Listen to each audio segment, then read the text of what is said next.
Los parásitos son criaturas complejas, altamente adaptadas que están en el corazón de la historia de la vida.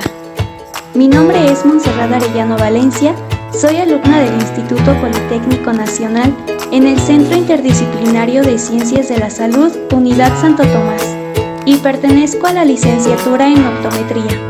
Sean bienvenidos a este podcast, en el cual se abordará de forma general cómo el sistema inmunológico da respuesta a los parásitos, causando enfermedades como toxoplasmosis, teniasis y cisticercosis. Respuesta inmune a parásitos. El sistema inmunitario está constituido por un grupo de células y tejidos, cuya función principal es la de proteger al organismo contra la invasión de agentes extraños denominados antígenos, ya sea un virus, bacteria o parásito, para identificarlo y reaccionar en su contra con el único propósito de eliminarlo. Los órganos del sistema inmunitario son vaso, médula ósea, placas de Peyer y ganglios linfáticos, entre otros. Entre las células del sistema inmunitario existen dos clases de linfocitos. En primer lugar, los B, que secretan los anticuerpos y son los que se encargan de la inmunidad humoral, cuyo receptor es una inmunoglobulina o anticuerpo, con la característica de ser secretada y reconocer a su antígeno en forma nativa. Por otro lado, los linfocitos T, que expresa un receptor específico denominado TCR y tiene la característica de estar fijo a la membrana. Para que el linfocito T lo reconozca al antígeno, lo debe capturar una célula presentadora de antígeno, cuya función principal es la de degradar al antígeno o procesarlo. Luego, los péptidos resultantes se unen a moléculas del MHC para ser expuestos. Por último, en la membrana celular. Los linfocitos T, además, expresan en su superficie otras moléculas características. Dos de estas moléculas son las que se denominan CD4 y CD8. Parásitos y el sistema inmunitario. Los parásitos son organismos complejos capaces de infectar al humano. La presencia de parásitos dentro del organismo induce una respuesta inmunitaria específica. Los parásitos poseen estructura antigénica muy compleja, es decir, expresan muchas proteínas diferentes. El espectro de los anticuerpos que se generan contra las diferentes proteínas de un parásito se demuestra mediante la técnica conocida como Western blot o inmunoblot. Los anticuerpos que produjeron algunos de ellos son capaces de unirse a su antígeno en la superficie del parásito, lo que lleva a la opsonización, es decir, a la unión del complejo parásito-anticuerpo, a macrófagos, los cuales fagocitan y los destruyen. Toxoplasmosis. El agente de la toxoplasmosis es Toxoplasma gondii, parásito intracelular obligatorio. Nicholl y Manseux lo aislaron por primera vez en 1908 de Stenodactylus gondii, roedor del norte de África. Recibió el nombre con base en un término griego que significa arco, en virtud de la forma de media luna del parásito.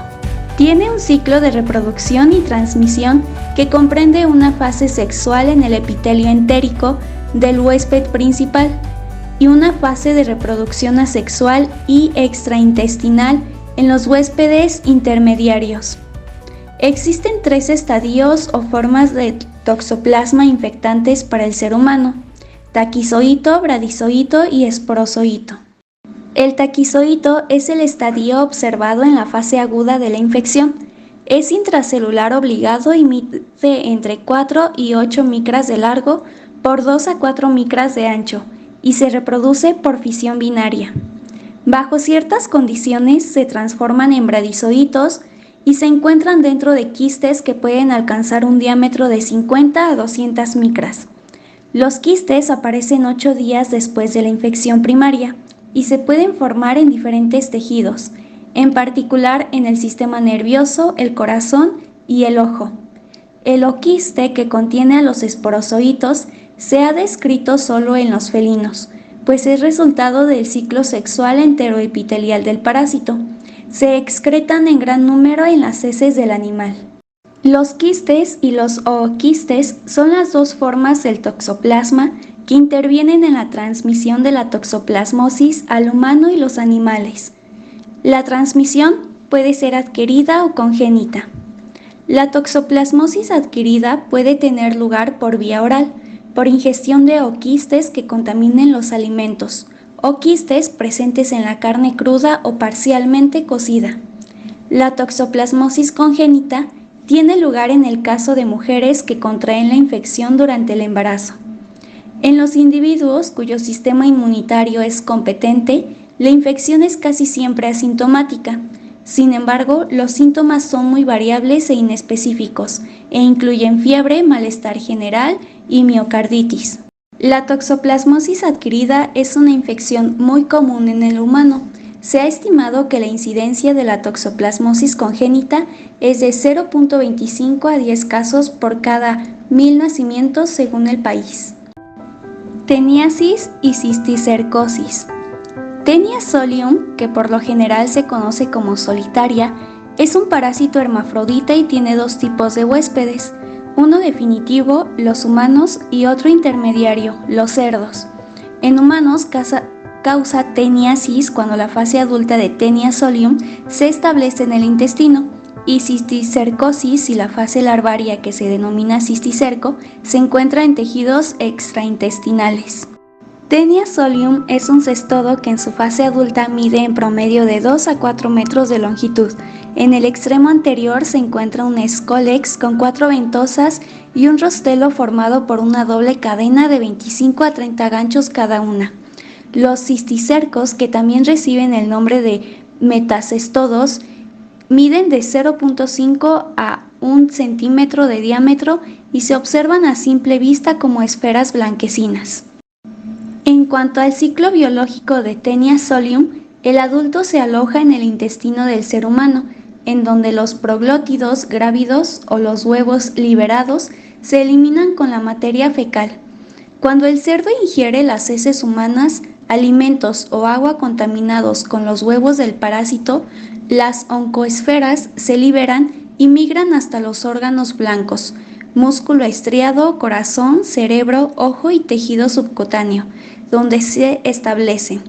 Debido a que en ese momento miden casi 5 milímetros, ya no es capaz de seguir su curso y se establece en esos lugares, ocasionando la infección con la comida mal cocida, provocando cisticercosis. En cuanto al ciclo biológico de Tenia saginata, el ganado vacuno participa como huésped intermediario en vez del cerdo. Cuando una res ingiere vegetales del suelo y por accidente ingiere los huevos de Tenia saginata, en sus músculos se desarrollan los cisticercos y cuando los humanos comen esta carne, si no está lo suficientemente cocida, adquiere los cisticercos. El diagnóstico de teniasis se realiza con exámenes coproparasitoscópicos y ensayos de ELISA. La inspección rigurosa de la carne de cerdo en los rastros y la separación de los animales parasitados son medidas efectivas y se observan en muchos países. En México, aunque se aplica esta disposición en muchos rastros, existen comunidades rurales en las que no se presenta esta clase de control y se comercializa la carne en forma clandestina. Sin duda alguna, el estudio de los parásitos y su impacto en la vida humana siguen siendo un área de investigación activa, ya que se busca una comprensión más profunda de estas interacciones para mejorar la prevención, el diagnóstico y el tratamiento de las enfermedades parasitarias.